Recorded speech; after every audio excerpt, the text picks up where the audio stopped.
Okay, so we're thinking about whether we wanted to make this video for quite a while. It's kind of a topic that hits a bit close to home, being the classical music industry. But after we thought about it a lot, we think it's important to talk about it and raise awareness because people out there are getting scammed. We were recently chatting to a few friends of ours that work in the business of selling musical instruments. They told us a lot of stories they have experienced themselves and also that they've heard behind the scenes. Initially it was like a shock to us, but then after some careful reflection we kind of mapped it back to our own experiences and realized that we ourselves have been kind of subject to similar kind of experiences. And so what we're talking about today is some of the unethical practices that happen in selling musical instruments, especially in the violin world where violins can go up to such incredibly high prices. Want to share some of the stories that we've heard and how we can also relate back to our experiences. I can only imagine how many people are affected and they don't even know they're affected. So if you're a musician, listen to this video. I'm sure some of you probably relate to some of the things we're about to talk about. We're gonna basically cover two main points. The first one is about what we only recently discovered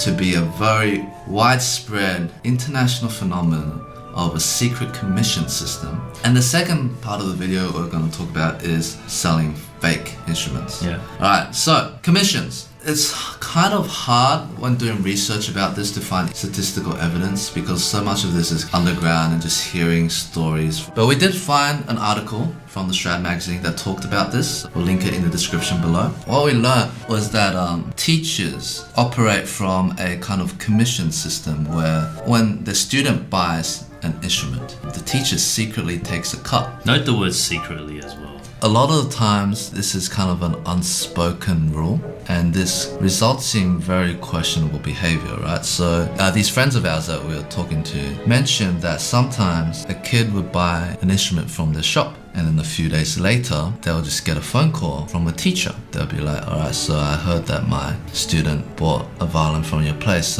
you know what to do, right? And like already to me I was so shocked to hear this. There's one thing when it's like an agreed upon commission system, right? Like an affiliate marketing link thing, but the shop owner themselves don't even agree to this commission system. And then they have to cough up commission based off an expectation. You know, sometimes they try to be like, no, we just sold our instrument. But a lot of the times these teachers have such authority and power in the local musical community. They kind of use their influence as a threatening mechanism. So they might kind of insinuate, if you don't give me a commission, I'm going to spread to all my students not to buy instruments from your place. And then their teachers probably have connections to other teachers. Yes. So it's like your deal has been cut off from that single teacher for all the students because you wouldn't agree to pay a commission that wasn't even agreed on in the first place. Yeah. Another example where this would often go wrong is, for example, the teacher initially recommended the student to buy from shop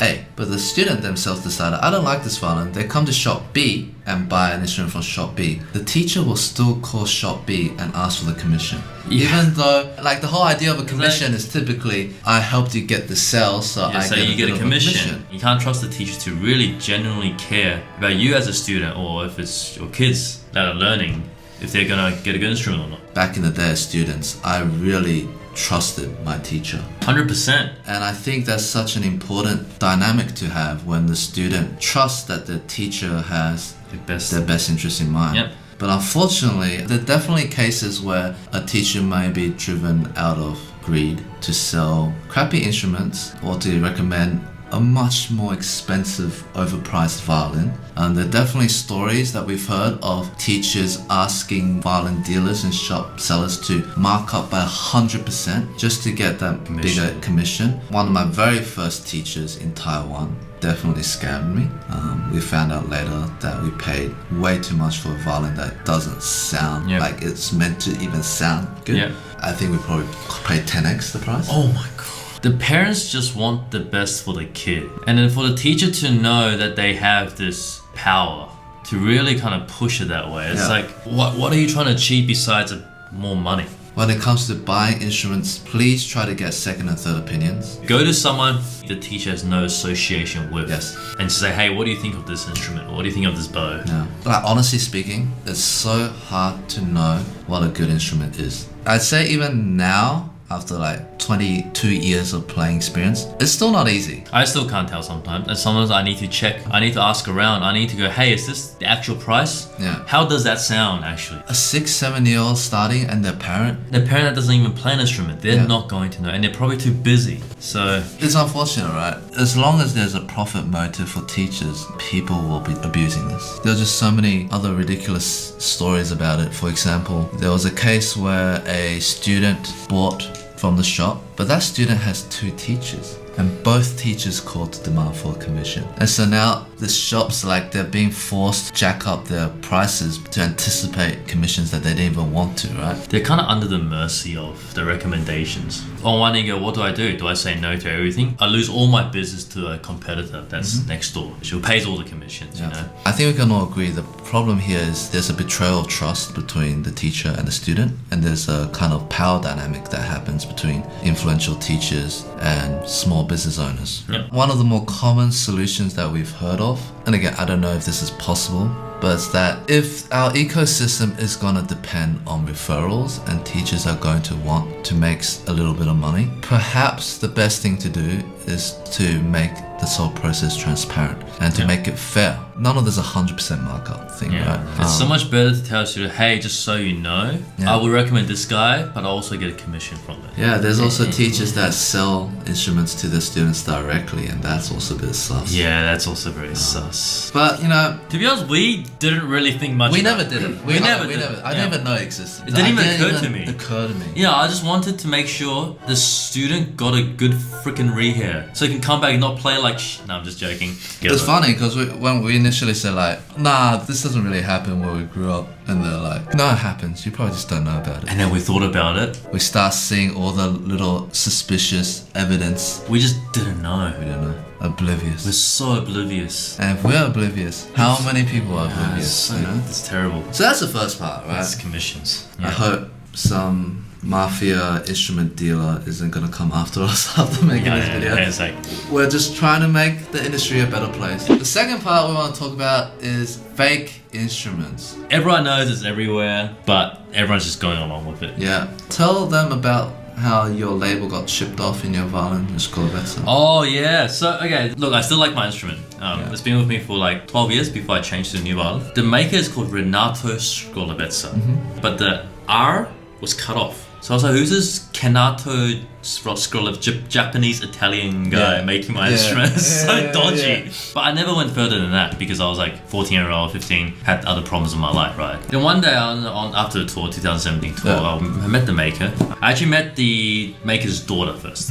And the maker's daughter looked at it first. She said, it might be his. All of his instruments, apparently, there's a nickname for the instrument. Yeah. But mine didn't have a nickname. On the top of the label, someone cut it off and put that label on a different instrument somewhere.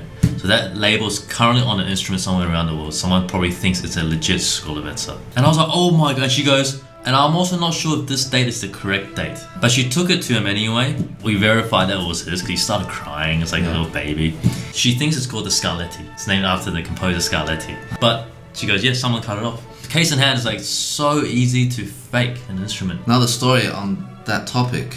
Our friends in the violin shop, right? Someone came in with a violin to repair. There was a label of some maker. The label made it was like as if they paid 5 figures for the instrument. But then the shop owners was like, that's our violin. Someone bought our violin, stuck a label on it, and sold it with an insane markup. Doesn't help that people have become very good at making fakes. There's a story that Violin once pranked Paganini by making a lookalike copy of his Guarneri. Paganini himself apparently couldn't tell the difference when looking at it, his own violin. So you can imagine how good these fakes are, and also They go further. Yeah. They even fake the age, make it look older, and even change the parts slightly to deceive the buyer. So don't be fooled by that. I'm sure you can go to a shop now and see an instrument that looks kind of old, but it's actually made in 2020 or something. Yeah. Dating itself could be a problem. You know, you could be like, oh, but I can do some analysis to see how old the violin is. But they were already making fakes for Stradivarius. Exactly. So someone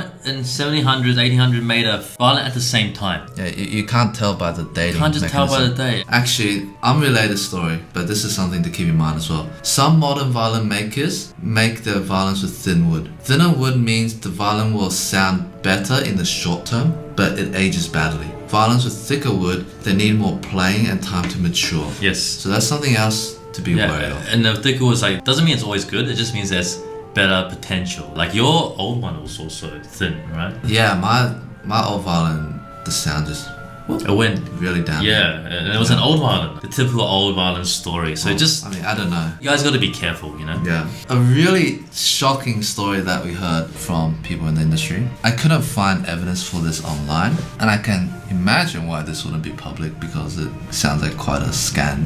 What we've been told was that there was once a Stradivarius convention where people that owned Stradivariuses all came together, but when it came close to the event, there were more Strads than what was recorded to be historically made by Stradivarius himself. But because all of these Strads were certified, they weren't able to say whose was fake. And so they had no choice but to cancel the event. A bit like an Among Us situation. Yeah. There's like an imposter within the Stradivarius, you know? But I think what's the most shocking thing about this story is that it really goes to show, and we've been thinking about this for a while, it's like certifiers themselves may have questionable motives. It doesn't mean if it's certified, it means it's a legitimate instrument. Are they getting bribed from it? Are they getting secret commissions? Yeah. Once something is certified as a Strad, it can be sold for $10 million. And you can get 6 figures just based off the commission. What do you guys think, right? These are like just stories that we've heard,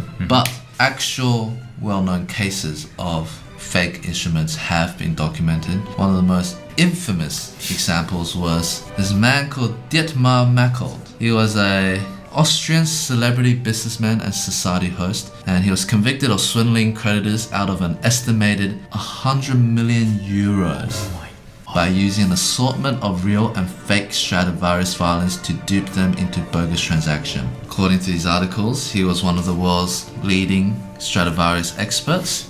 There you go, an expert, guys. right? They called in a forestry expert to examine the 2 supposed Stradivari violins. And they found out that the 2 instruments the bank was holding in the safe were only 2,000 euros a piece. Bro! Holy moly. He was selling 2,000 euro violins for 6 million. That's disgusting. You can see how incentivizing it is for people to make these moves. Again, like just because an expert has certified it doesn't mean it's legitimate. I mean, we won't go into too much detail, but there's another link below if you want to find out about Satori. Fake Satori bows. Satori is kind of like a premium bow as well. Yeah. Also how much they go for? Satori bows are like $30,000. Yeah. I wouldn't mind a Satori bow, but it's just a stick of wood.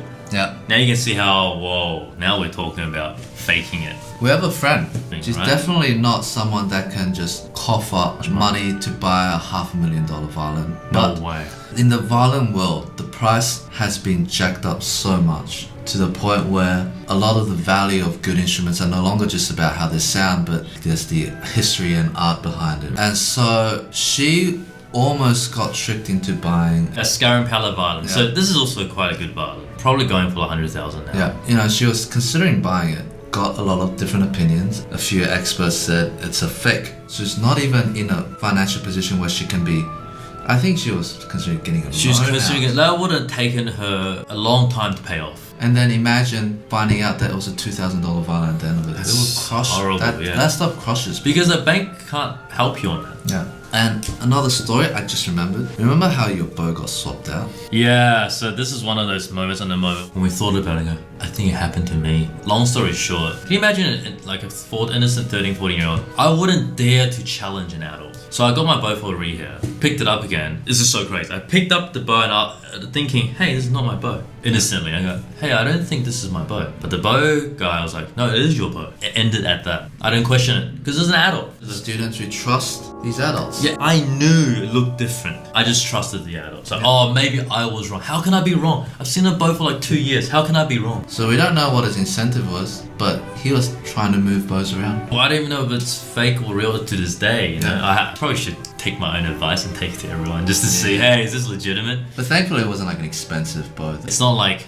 Six-figure stuff that. $100,000 because that will literally ruin someone's life. Yeah. Finishing up, look, this is definitely one of the biggest and most frustrating problems in the music industry, especially for violins. The value of a violin often comes from investment. purpose. You know, like investors literally buy violins. They're not even musicians. They just buy buy it as an it, investment. and some investors don't even care if it's a good violin or not. As long as everyone thinks it's a legitimate instrument, it'll go up in value. Price. And because of that, wealthy people have driven up the cost of violins. The story is that modern day makers are not able to find the formula of the great classics at Stradivarius, so therefore they're limited, and therefore they keep going up in price.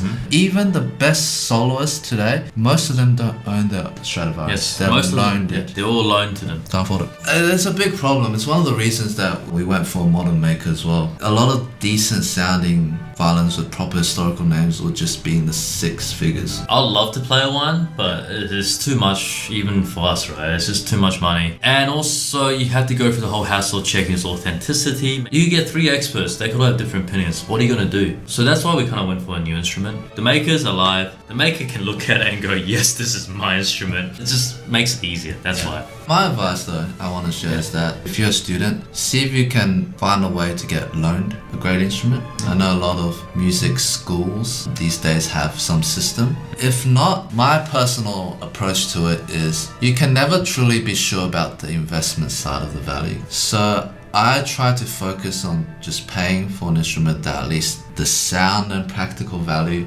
makes sense to me. Yes. Even if today I found out it was a fake, how good it sounds makes me feel okay with the price I paid for it. Yes. Sound, how easy it was played, Yeah. quality of it, right? Yeah. Even get the luthier, get multiple luthiers to check the condition of the instrument. Make sure they don't swap out the instrument secretly. Yes. You know, it gets even crazy. I don't want to dive into it. Some people swap out the top plate with a different piece. If you're in a financial position to afford it, sure. But if not, I wouldn't push it. and if you really want to invest in great name makers, try to get a lot of different opinions. Oh, yeah. If you get one opinion, I'd almost say don't buy it. Yeah. It's all in relation to how much you want to spend. Yeah. Alright, That's the video guys. for today. We don't really have an answer to all this, Yeah. but just please be aware of it. Share it to your friends that you know are just starting to learn a violin. Yes, please so share they it, know yeah. what to look out for. So everyone protect yourselves Yes. and go practice.